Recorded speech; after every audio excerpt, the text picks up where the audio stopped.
जय हिंद दोस्तों, मैं विकास यादव आपके अपने द स्टाइल अप चैनल पर स्वागत करता हूं। आज अपन बात करने वाले हैं एमपी पुलिस की सिलेक्शन प्रोसेस के बारे में। यहां से आगे क्या चीज़ें होंगी, कैसे जो ट्रेनिंग वगैरह है तो कैसे कहाँ मिलेंगी और पोस्टिंग वगैरह को लेकर। और मैंने इससे पहले एक वीडियो बनाई थी जो कि थी अपनी कि अपने आप अपने सवाल पूछ सकते हैं जो हैं, तो मैं आप उनको जवाब दूंगा। तो आप लोगों ने सवाल भेजे थे उस वीडियो पे, तो मैं उनके जवाब देने की कोशिश करूंगा। और अगर फिर भी आपका भी कोई नया सवाल हो तो आप इस वीडियो पे कमेंट में कर सकते हैं। तो सबसे पहले मैं बात करने वाला हूं कि एमपी पुलिस अब यहाँ से आगे कैसे होगा। यहाँ से आगे जहाँ तक मैंने देखा है पिछली भर्तियों के आधार पे, तो 20 से 25 दिन के समथिंग हो सकता है, 15 दिन या 20 से 25 दिन हो सकता है, मैक्सिमम 1 महीने के समथिंग आपके लिए लिस्ट डलेगी। उसमें आपके लिए चीज़ें होंगी कि मतलब आपको कौन से जिला में जाना है, जो कि मेडिकल के लिए होंगी। चीज़ें मेडिकल के लिए होंगी। आप वहाँ जाओगे, उस लिस्ट में जिस जिले को आपको जाना होगा उस टाइम पर जिस डेट में आपका मेडिकल होगा। मेडिकल क्या होगा, क्या प्रोसेस होगी, अगर आपको उसको जानना है तो मेरे सभी साथी लगे हैं बहुत सारे इससे पहली भर्ती में, उनसे पूरी प्रोसेस मुझे पता है, मैंने पूछी है। आपको जानना तो आप कमेंट कर सकते हैं, मैं उसके ऊपर वीडियो बना सकता हूँ। और उसके अलावा आप वहाँ पे जाओगे, वहाँ जाने के बाद आपका मेडिकल होगा। मेडिकल होने के बाद वो तो आपसे बोलेंगे कि कर लो सर ज्वाइन। तो अब आपकी इच्छा है आपको वहीं ज्वाइन करना है, या आप सामान लेकर नहीं जाते तो उनको बोल सकते हो कि सर हम सामान वगैरह कुछ भी लेकर नहीं आए हैं, हम फिर से आएंगे, हमें टाइम दे दीजिए। तो वो आपको टाइम दे देंगे, तो आप फिर से जा सकते हो। या ऐसा भी हो सकता है कि वो पहले से बोलेंगे कि आप इतने दिन में ज्वाइन कर लो, तो आप वहाँ पे उस टाइम पे ज्वाइन कर सकते हो। ये तो हो गया अपना मेडिकल की प्रोसेस। अब मेडिकल के लिए अब उसके बाद क्या होगा कि आपको ज्वाइन करने भी उसी जिले में जाना है जहाँ आपको बुलाया जाएगा। मेडिकल के लिए बुलाया गया था उसी जिले में आपकी ज्वाइनिंग होगी, उस जिले में आपकी ज्वाइनिंग होगी। उसके बाद आप वहीं रहोगे पुलिस लाइन में। उसके बाद वहाँ से शायद कोई एक फॉर्म भरवाते हैं, जैसा कि मुझे बताया मेरे साथियों ने। वहाँ आप प्रेफरेंस दे सकते हो कि आपको ट्रेनिंग कहाँ चाहिए, तो आप अपने नज़दीक कहीं भी ट्रेनिंग को प्रेफरेंस दे सकते हैं। तो उसमें हो सकता है आपको प्रेफरेंस के हिसाब से फर्स्ट चॉइस मिल जाए, मैक्सिमम मिल ही जाती है, आप कहाँ करना चाह रहे हो उस हिसाब से, नहीं तो आपको सेकंड चॉइस मिल जाएगी, बस इतना होता है। तो आप वहाँ ट्रेनिंग हो जाएगी। उसमें आप ये ना सोचो कि वो कराएंगे, आप कहोगे वहाँ मिल सकती हैं चीज़ें, लेकिन आप जिला सेलेक्ट आप नहीं कर सकते।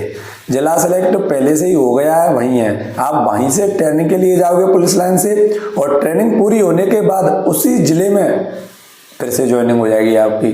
तो आप उसी जिले में फिर वहाँ जो भी आपको थाना मिले या पुलिस लाइन में रहो, आप जो भी जैसा भी रहे, लेकिन उसी जिले में रहोगे।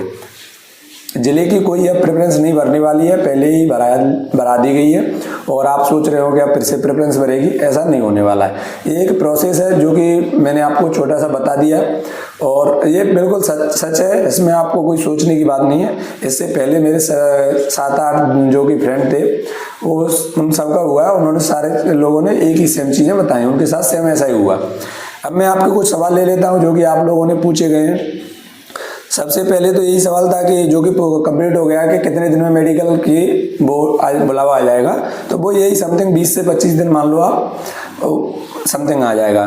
दूसरा उसके बाद एक सवाल है कि भाई ओबीसी बॉयज में डीएफ 10 रेटिंग है, क्लियर हो जाएगी क्या? ओबीसी बॉयज में 10 रेटिंग डीएफ है, यानी इसका मतलब ये है कि आपने एसएफ सेलेक्ट नहीं की होगी, मुझे यहाँ तक पता है, लेकिन 10 बैठेंगे आपके बहुत चांस है क्लियर हो जाएगी, क्योंकि भर्ती को काफ़ी टाइम हो गया है और बहुत से लोग ज्वाइन कर चुके हैं। फिजिकल देने आए थे, दिल्ली पुलिस में हो, बीएसएफ में हो, मेरे बहुत सारे साथी हैं जो ज्वाइन कर चुके हैं, लेकिन पुलिस में भी पास हो गए। तो 10 बैठेंगे तो क्लियर होने के बहुत चांस है, और बाकी देखते हैं। और एक और आपका, हाँ, पिछली भर्ती में कितने टाइम में ज्वाइनिंग हुई थी? भाई पिछली भर्ती में 22-23 दिन के समथिंग ज्वाइनिंग हुई थी। ऐसे ही थोड़ा बहुत ऊपर नीचे होती रहती है, किसी को कभी डेट रहती है। और दूसरी एक और है, हाँ, कौन सा डिस्ट्रिक्ट मिलेगा, कब पता लगेगा, ये चीज़ें मैंने आपको बता दी हैं।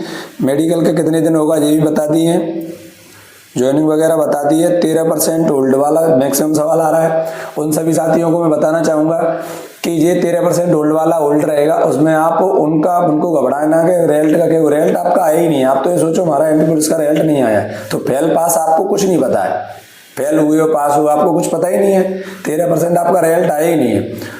और अब यहाँ से आगे क्या होगा कि वो गवर्नमेंट के ऊपर है, गवर्नमेंट इन द सेंस को सुप्रीम कोर्ट हुआ, वहाँ केस चल रहा है, तो वो उन सब लोगों के ऊपर है। अगर आपको 27% रिजर्वेशन मिलता है तो आपका रिजल्ट उसके बाद आएगा, नहीं भी मिला तो भी रिजल्ट आएगा। लेकिन 27% मिलता है तो ओबीसी वाले बाईपास होंगे, और अगर नहीं मिलता है तो जनरल वाले बाईपास होंगे। ये है, तो आप उसके बारे में सोचें ना, आप ये सोचें एमपी पुलिस का रिजल्ट हमारा अभी नहीं आ जाए। और 13% डीएम मिली है सभी को। जिन भाइयों का सिलेक्शन हो गया है, बहुत बहुत कॉन्ग्रेचुलेसन मेरी तरफ से, बहुत बहुत बधाई। आप एंजॉय करें बचे हुए टाइम में, 1 महीने में, और उसके बाद आपकी वर्दी तैयार है। और आपके, मुझे नहीं लगता कोई सवाल इसमें ऐसा खास है, तो अगर आपका कोई भी सवाल है आपके मन में जो मैं नहीं बता रहा हूँ या नहीं बता पा रहा हूँ, तो आप उसको कमेंट कीजिए, मैं उसको उसमें ज़रूर बताऊँगा। एक छोटी सी सिलेक्शन प्रोसेस की बार बार मेरे पास कॉल में से आ रहे थे, तो मैंने बता दिया है साथियों। अगर आप नए जुड़े हैं मेरे चैनल से, तो चैनल को सब्सक्राइब कर लीजिए। आपको यहाँ ऑथेंटिक चीज़ें मिलती हैं फैक्ट्स के साथ, ना कि कुछ व्यूज़ के लिए कुछ भी आपको परोस दिया जाए, ऐसा कुछ नहीं होता है दोस्तों। और आपके अगर कोई भी सवाल हैं तो आप कमेंट जरूर कीजिए। मिलते हैं अगली वीडियो में। जय हिंद साथियों, थैंक यू।